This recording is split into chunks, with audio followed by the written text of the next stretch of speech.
This young Canadian phenom, Gary Owen, has gone undefeated in the first 14 races this season. If he can win today, he'll be the first ever driver to win every race of the season as he's climbing through the pack.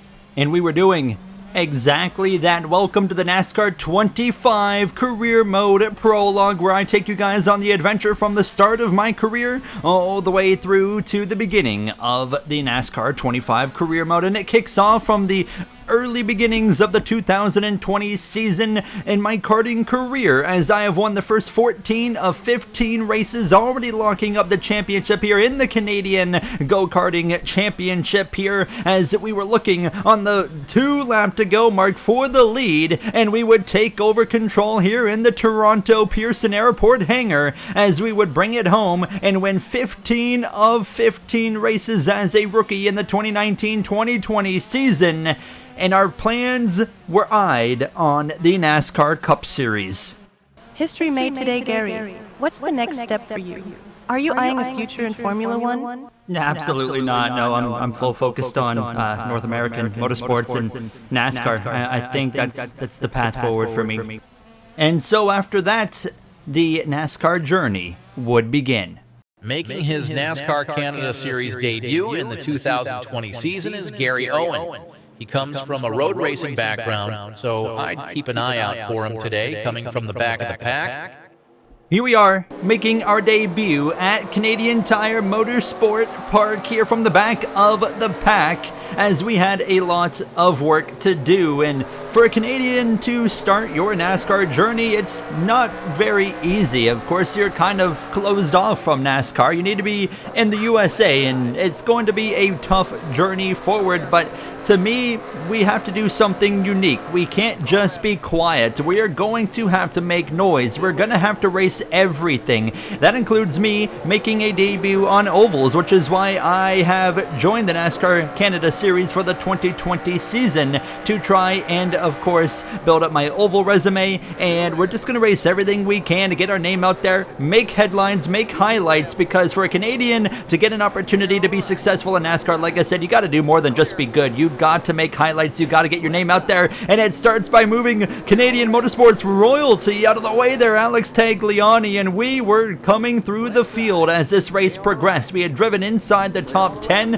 after starting, of course, outside of the top 20 here, as we were quickly navigating our way forward here, and as we came into the closing laps of this race for an aggressive move around the outside of the 47, and we found ourselves by the final lap up into the 3rd position, fighting for a win, as it's actually NASCAR Canadian Series legend DJ Kennington in the number 17 leading the way, as we would get to the back of him here with a few corners to go in debut, and we have put our road course expertise to perfection if we can pull this off. Now to the back of the 17, a shot to the back bumper as we roll through the penultimate, now final turn. He leaves the door open. We're going to slide up the inside. We're going to lean on him, beating and banging to the line. In a photo finish, we would beat him by just a few thousandths of a second and be scored the winner on debut. After undefeated in karts, we come into the NASCAR Canada Series and immediately are making headlines as Kennington going to display his displeasure with us after the race as he runs into us now,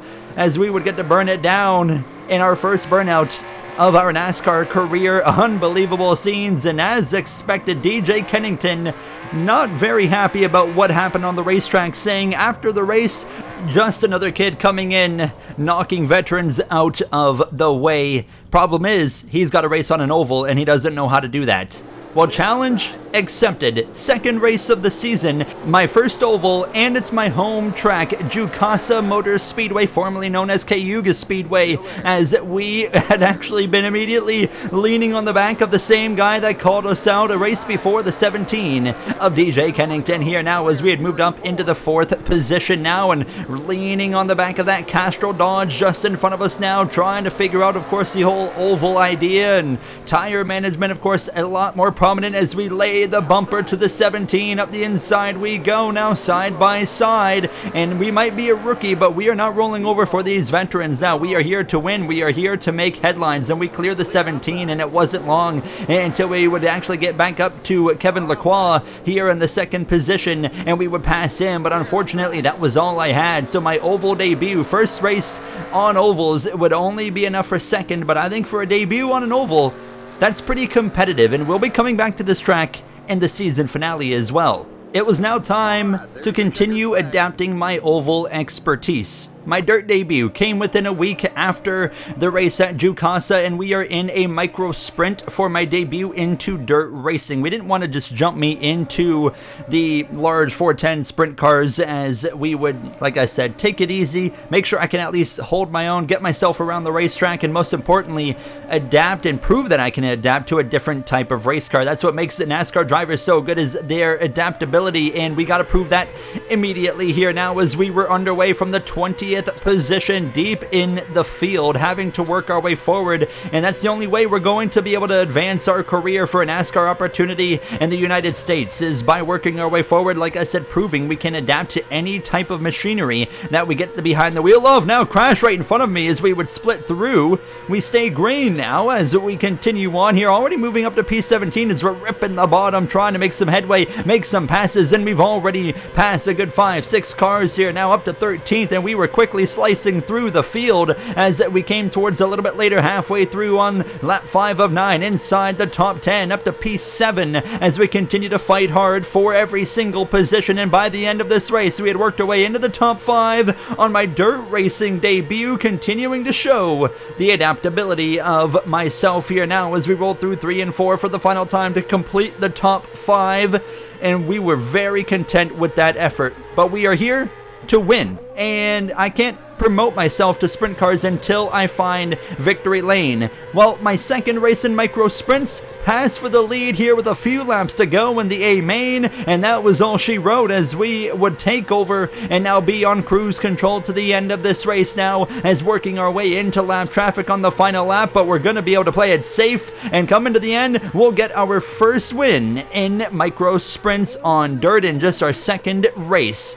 And over the next month or so, we would race in the NASCAR Canada Series in Quebec and Innisfil, Ontario, where I would pick up my first oval win in Innisfil and move into, well, now race number 5, our first ever street course experience. Late in the race on a restart after a bad pit stop, finding myself at the bottom of the field, and we were quickly navigating our way through traffic with 6 laps left in this race. Now, we were running top 3 before a bad pit stop, and now we've got some work to do as we head down the long straightaway. There's a very heavy braking zone coming up here now, and we are going to get aggressive now. We're going to full send into the braking zone, passing 1, 2, 3, 4, 5, maybe 6 or 7 cars into the braking zone. What a huge lunge right there, certain to make the highlight reel as we would move up into the top 15 as we're leaning on the one car, diving up the inside now as we get aggressive on the track limits and continue to work our way forward here, as I was just full all-out aggression at this point. We had gotten up to 8th position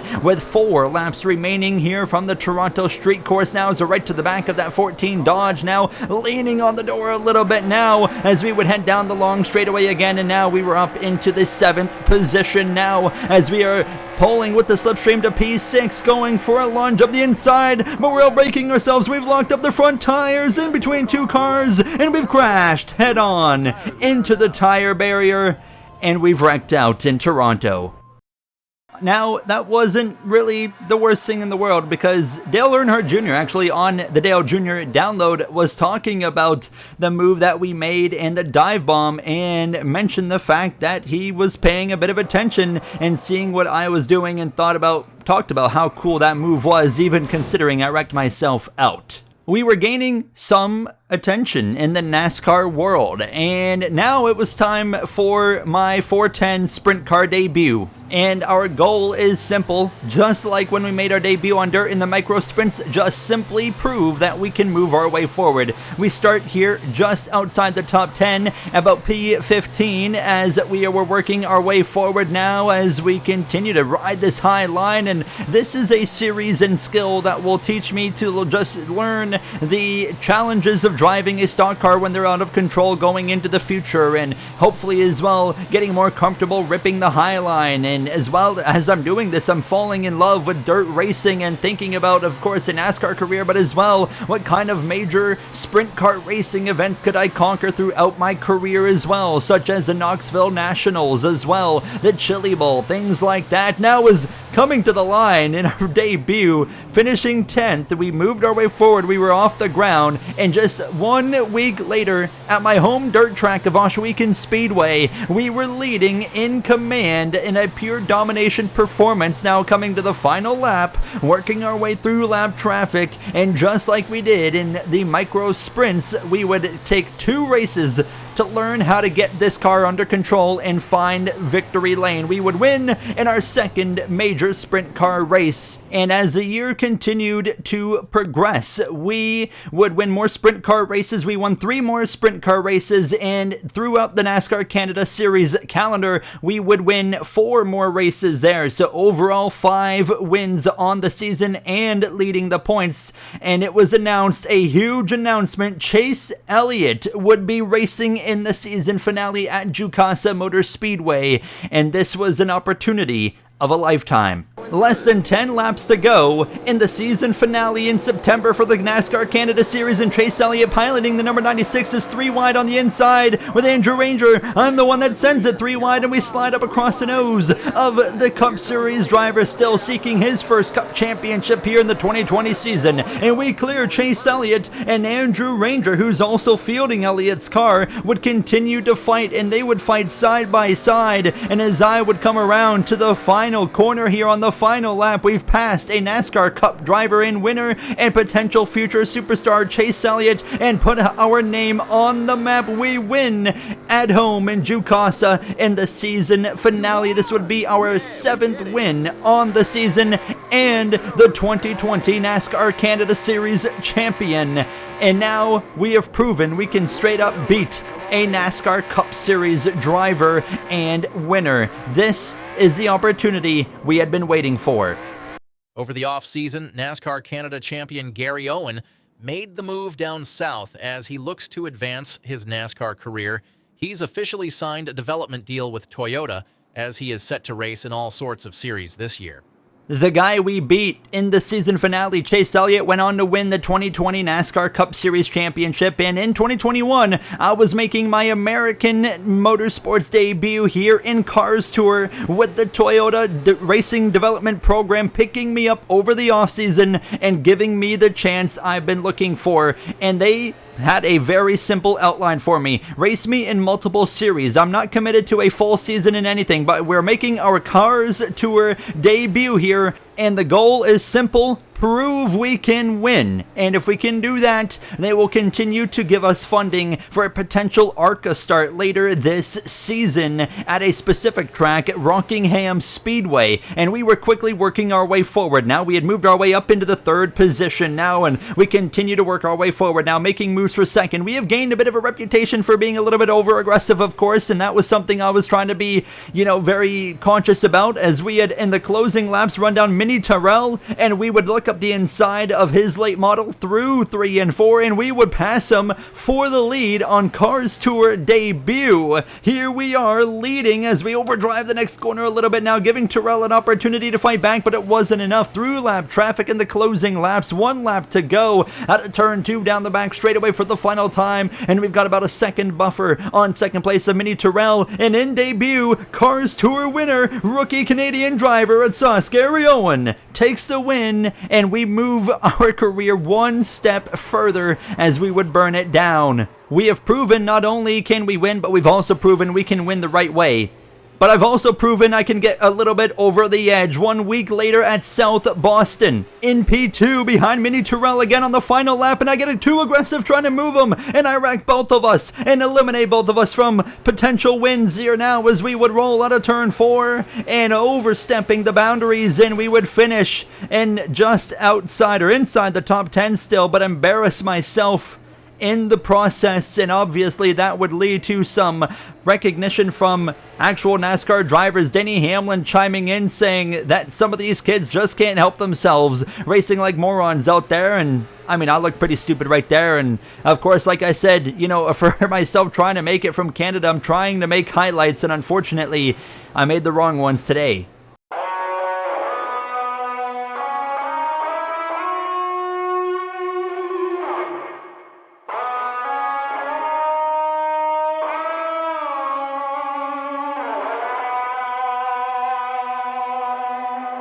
One way to move on from the noise after making a big mistake is to win one of the biggest races in dirt racing. The USAC Silver Crown A-Main here at Eldora for the 4 Crown Nationals. A slide job for the lead, and we take the lead in the closing laps here from Eldora, on track to win a major dirt race here and again plant our name as an up-and-coming prospect here into the oval racing world. To the final lap now, and we had a commanding lead in the closing moments here, and we are going to do it through 3 and 4. 1 week after the controversy in South Boston, we win in Eldora the USAC Silver Crown A-Main 4 Crown Nationals at Eldora. We are a winner of our first major dirt race in our beginning of our oval career. Winning at Tony Stewart's track would give me an opportunity again of a lifetime. He and Ray Evernham started up a series called SRX this year in 2021, and they would offer me a race at Nashville Fairgrounds Raceway as we would cut to the main race now, and we were racing with Tony Stewart as well as Ernie Francis, Bill Elliott. I just beat his son at the end of last season, and here we are racing Elliott's father now as we were again trying to prove that not only can I win under, not only can I win in the Cars Tour, we can prove we can win against some legends of NASCAR. In between my last dirt race and this race here in SRX, we continued to show up in the Cars Tour. We won 3 more races on the season, so we won 4 of our 6 races that we competed in as we were all over the back of Tony Stewart into turn number 1 here with 3 laps to go in this race, and he has run down Bill Elliott, and I'm trying to be patient and be respectful to these legends of NASCAR now as we go in through 3 and 4. Stewart spins all on his own. Around he goes. We stay green. He's collected it quickly, and we'll get back going with 2 to go, and suddenly we are now in position to run down NASCAR legend Bill Elliott, $1 Million Bill here as we continue coming up to the final lap, and we are reeling him in through 3 and 4. How aggressive am I willing to get now? It's winner take all. We need to win this race. At least I feel like I need to win this race as we roll right up to the back of Bill Elliott, down the back straight away into turn 3. Does he leave the door open? Yes, he does. Up to his left rear. He's really spacious right there. Leaves way too much space, and we slide across his nose into the outside wall, and we take the win from Bill Elliott in SRX debut. Unbelievable. If Tony Stewart never crashes, I think we settle for 2nd or 3rd, but things worked out, and we were an SRX winner on a national broadcast on TV, putting our name back on the map. And to come from that, Toyota Development or Toyota Racing Development would in fact grant me funding to field a car for me with Tricon Garage at Rockingham Speedway next month. And that's where our NASCAR 25 career mode will kick off. What a journey it's been over this episode to get from go-karts to NASCAR Canada to dirt racing as well, all the way to SRX and Cars Tour, and now our NASCAR ARCA Series debut is right in front of us, and we have to perform and show that we can step up on a higher ladder and continue to pave our way forward into the future up-and-coming series of NASCAR, Truck Series, Xfinity, and eventually the Cup Series. Thank you all for watching, and I hope you're ready for this NASCAR 25 career mode. I'll see you guys in the next one for our ARCA debut. Thank you for watching. Have a great day.